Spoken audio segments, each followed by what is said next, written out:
திரு புகழேந்தி, தேசிய ஜனநாயக கூட்டணியிலிருந்து விலகணும் அப்படின்னு திரு தினகரன் எடுத்த முடிவு ரொம்ப யோசித்து நிதானமாக எடுக்கப்பட்ட முடிவா இல்ல அவசரப்பட்டுட்டாரா?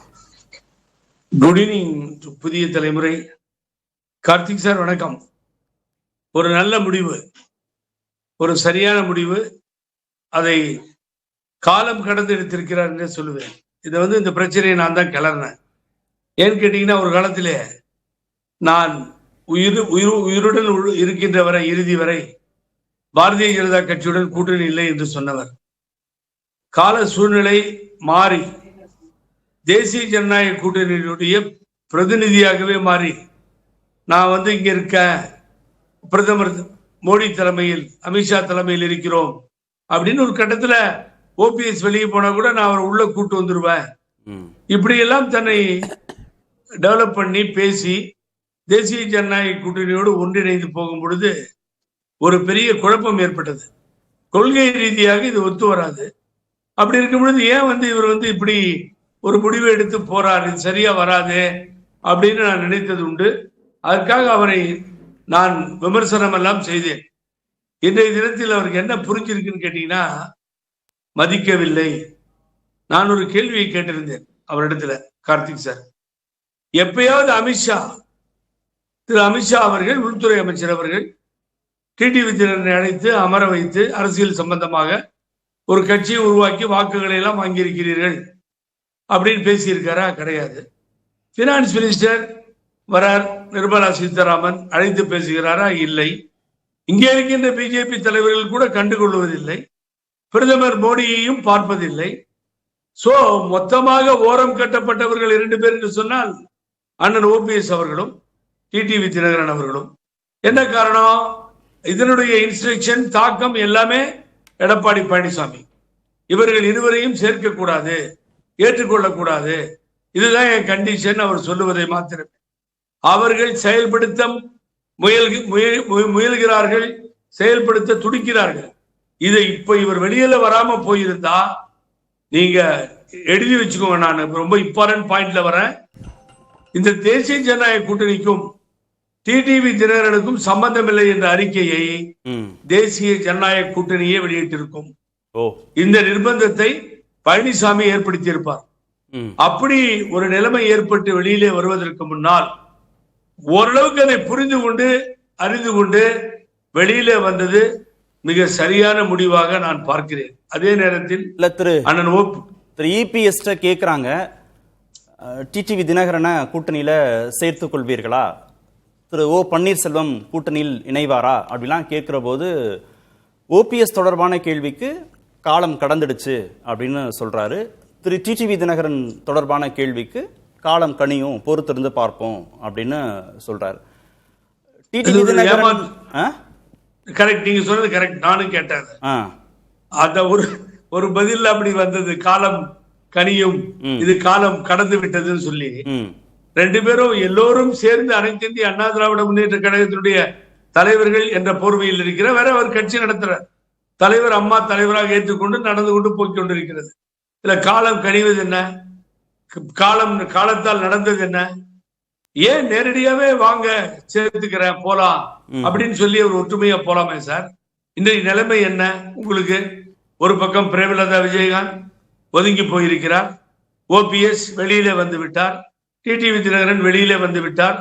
இன்னொன்று செய்தியையும் ஆழமாக இங்கே பதிய வைக்கிறேன், என்னுடைய அனுபவத்தில் சொல்லுகிறேன். அண்ணாமலை, முன்னாள் பாரதிய ஜனதா கட்சி தலைவர் அண்ணாமலையும் வெளியே வருவதற்கு எல்லா ஏற்பாடுகளும் செய்து விட்டார். அவரும் வெளியில வந்தால் ஆச்சரியப்படுவதற்கு. ஏன்னு கேட்டீங்கன்னா, இவர்கள் இருவரையும் அவர்தான் கைகோர்த்து அழைத்து சென்றார். இப்ப என்ன பிரச்சனை போச்சு? 2 பேரும் வெளியில வர அளவிற்கு இனி இங்கே நம்பிக்கை இல்லை, யாரையாவது சேர்ந்து போனால் பரவாயில்லை என்கின்ற நிலைமைக்கு அவரோடு இருப்பவர்கள் சொல்லி தள்ளப்பட்டு, ஒரு கால் முடிந்தால் விஜயோடு போலாம் என்கின்ற எண்ணத்தின் அடிப்படையில் இருவருமே வெளியிலே வந்ததால், இப்பொழுது கூட்டணிக்கு ஒருவரும் இல்லாமல் போனதால் நான் மீண்டும் மீண்டும் பதிய வைக்கிறேன். 1000 சொன்னாலும் சரி. இல்ல, இப்ப திரு அண்ணாமலையும் வெளியே வருவதற்கான வாய்ப்புகள் இருக்குன்னு இப்ப சொன்னீங்கல்ல? ஆமா, திரு அண்ணாமலை வெளியே வந்தா கூட்டணியில இருக்கணும்னு நினைச்ச திரு அண்ணாமலைக்கு தானே திரு ஓபிஎஸும் திரு டிடிவி முக்கியத்துவம் கொடுக்கணும், அவர்கிட்ட தானே போய் சேரணும். ஏன் விஜய் பக்கம் போறாங்க? இவர்கள் இருவருமே இருந்தது அண்ணாமலையை நம்பிதானே இருந்தார்கள். ஆமா, இப்ப அண்ணாமலை வராரு, தனியா ஒரு கட்சி தொடங்குறாரு, தனியா ஒரு கூட்டணி அமைக்கிறாருன்னா நம்ம ரெண்டு பேரையும் கூட்டணியில வச்சுக்கணும்னு நினைச்ச அண்ணாமலைக்கு தானே அவங்க ரெண்டு பேரும் முக்கியத்துவம் கொடுக்கணும். 100% கொடுப்பாங்க. நீங்க அழகா அந்த பாயிண்ட்டுக்கு வந்துட்டீங்க. வெளியில வருகிறார், ஒரு இயக்கத்தை துவங்குகிறார், வேறு இயக்கத்தை ஆதரவு கொடுத்து போகிறார் நிலை வரும் பொழுது அவரை பொறுத்தவரை இருவரோடு சேர்ந்து பயணம் செய்தார். விட்டு கொடுக்க அவர் தயாராக இல்லை. அந்த மனநிலை ஏற்பட்டு விட்டது. அவரையும் அவமரியாதை செய்து கொண்டுதான் இருக்கிறார்கள். அங்க இஸ் நாட் ஹாப்பி. அவர் கொடுத்த போர்ஸ்ல தான் அவ்வளவு அசிங்கமாக எடப்பாடி பழனிசாமியை பேசியவர்.